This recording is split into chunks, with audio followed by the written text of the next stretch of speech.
Assalamualaikum warahmatullahi wabarakatuh. Selamat datang kembali di channel Kode Explorer Diary. Di seri video kali ini, saya akan membuat sebuah fitur pagination yang mana akan diterapkan pertama kali pada resource task. Oke, tanpa berlama-lama lagi, kita akan pindah pada bagian selanjutnya.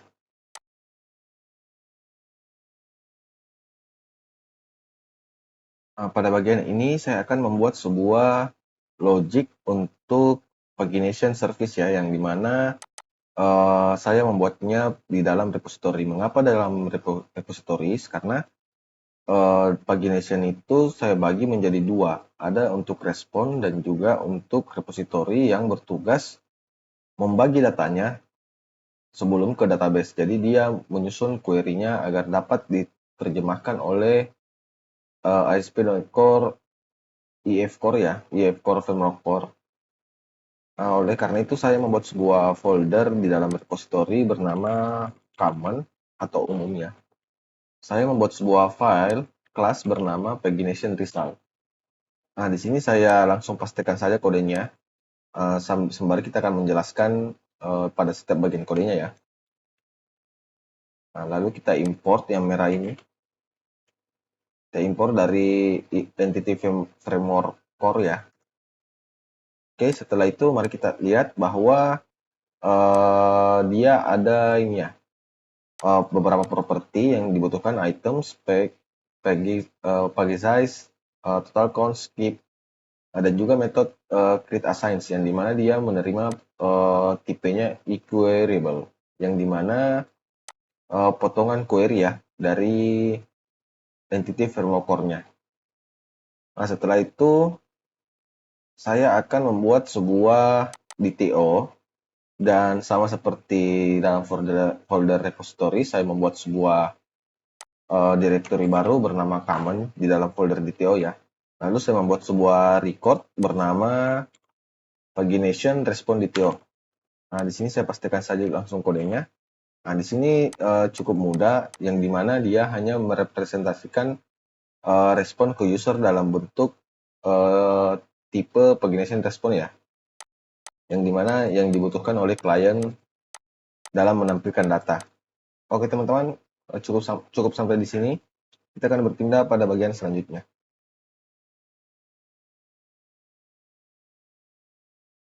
Oke, di sini saya akan menambahkan dua properti baru untuk pagination ya, yang dimana pada saat klien meminta endpoint, dia wajib memberikan sebuah dua query pada endpointnya, itu page dan page size ya. Nah, kita tambahkan di sini. Saya paste saja kodenya teman-teman ya. Nah, bisa dilihat bahwa ada public in page dan public in page size ya. Setelah itu kita masuk ke tas repository. Di sini hal pertama yang saya lakukan itu ialah return dari metodenya ya. Saya ganti yang awalnya dari list pada get task assign sini menjadi pagination result ya. Nah, di sini saya ambil dari directory common repositories. Nah, di sini saya import saja. Lalu jangan lupa tulis assign ini kita bukan lagi return menjadi list, maka kita perlu menjadikannya sebuah variabel saja ya, agar ini menjadi query. Nah, di sini saya ganti return awetnya menjadi seperti ini ya teman-teman, menjadi sebuah variabel task query. Nah, kita bisa lihat tipenya bahwa dia bertipe equeryable disertai dengan tipenya. Setelah itu kita returnnya seperti ini, return await. Nah, di sini saya pastikan saja kodenya untuk mempersingkat waktu ya. Nah, teman-teman bisa lihat bahwa saya returnnya itu pagination result dan tipenya entity task. Nah, lalu saya memasukkan ini. Mungkin teman-teman sudah tahu ya bahwa maksud dari kode return await ini. Nah, di sini karena interface-nya. Setelah itu jangan lupa bahwa kita harus menimpa sebuah interface yang awalnya returnnya list. Kita timpa saja. Lalu kita import pagination result-nya. Oke teman-teman, untuk repository ini kita sudah selesai. Kita akan berpindah pada service-nya ya. task service, kita masuk ke task service, karena otomatis service-nya error karena dia memintanya sebuah list. Sini jangan lupa bahwa kita mengganti list ini menjadi pagination respond DTO ya. Nah, dengan type task detail DTO, lalu dalam ini kita akan merubah kode list ini karena dia sudah tidak menerima lagi tipe list dengan type entity task ya. Nah, di sini saya timpa saja tipenya ya. Nah, kita jangan lupa import juga. Untuk task DTO-nya itu di sini kita perlu menambahkan item.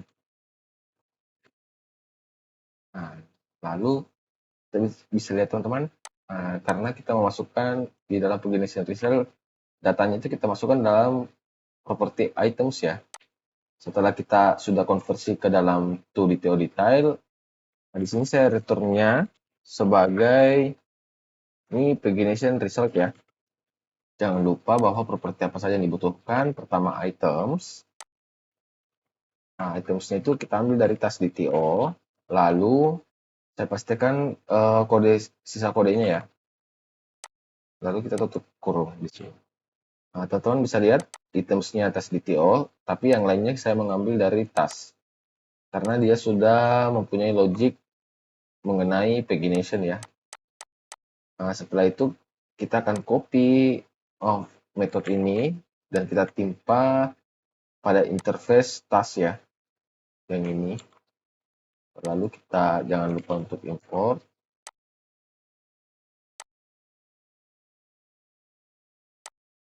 Nah, teman-teman bisa lihat. Setelah itu kita pindah ke controller task ya. Nah, di sini kita mendapatkan error karena tipe jenisnya adalah list. Di sini sebenarnya cukup simpel ya. Kita cuma mengganti list itu menjadi pagination respond DTO. Nah, seperti itu teman-teman. Oke, untuk bagian ini kita cukup sampai di sini saja. Kita akan berpindah pada bagian selanjutnya.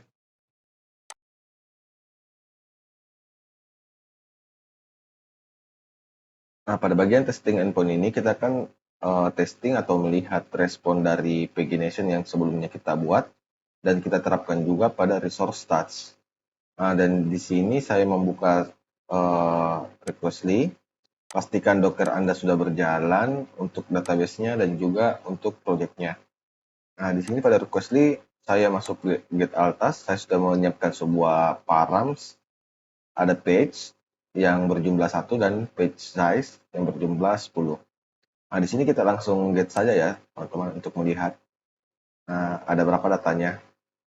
Nah, kita sudah bisa menampilkan pagination dan kita lihat pada bagian paling bawah ada page size, total count, skip, total page, has previous, dan juga has next page ya. Yang dimana ini berguna untuk klien kita atau front end kita selanjutnya, yang dimana dia memerlukan ini untuk menyimpannya sebagai state. Nah, lalu bagaimana kalau kita ingin melihat data selanjutnya ya? Kita lihat paling atas dulu, terakhir. Nah, mari kita coba untuk ini tes demo 2. Coba lihat di bawah tes demo 10. Oh, sudah sampai 10 ya tes demonya ya. Nah, kita coba ubah menjadi 2. Coba send. Nah, di sini ada data selanjutnya, data demo 13, 11, dan 12 ya teman-teman. Jadi kita bisa lihat bahwa hash next page-nya itu sudah bersih false, karena walaupun kita menjadikan 3 di sini, datanya sudah tidak ada. Nah, datanya kosong. Maka dia juga merubah hash previous page-nya itu menjadi true. Oke teman-teman, untuk video kali ini cukup sampai di sini. Sampai jumpa pada video yang akan mendatang. Wassalamualaikum warahmatullahi wabarakatuh.